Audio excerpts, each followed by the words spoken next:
तर इथं मी ही रांगोळ दसऱ्याच्या दिवशी काढलेली आहे. बस मला ही रांगोळ काढायला 15 मिनटं लागले. तर कशी काढली ही रांगोळ तर चला.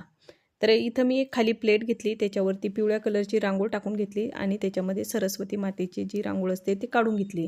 त्याच्यामध्ये छोटे छोटे 2 आपट्याचे पानं काढून घेतले आणि प्लेटच्या खाली मी इथं नागवेलीचे पानं लावले आणि झेंडूच्या फुलांनी थोडंसं सजावट करून घेतलेली आहे.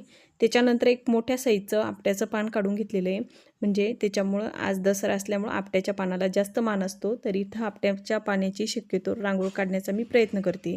तर इथे एक आपट्याचं पान काढून घेतलं, त्याच्यामध्ये थोडेसे पांढरी रांगोळ असते ना, तर त्या रांगोळीने अशा म्हणजे रेषा मारून घेतलेल्या आहे आणि त्याच्यावरती थोडेसे एक लाल कलर आणि एक पिवळ्या कलरची अशी टिपके टाकून दिलेले आहे आणि चहू बाजूंनी परत मी असे गोल टिपके टाकून त्याच्यामध्ये रांगोळ टाकून थोडीशी सजावट करून घेतलेली आहे. तर अशा पद्धतीने मी ही रांगोळ काढलेली एकदम झटपट. त्याच्यानंतर संध्याकाळी 2 त्याच्यावरती कॅन्डलसुद्धा लावल्या होत्या. अशा पद्धतीनं रांगोळ काढली.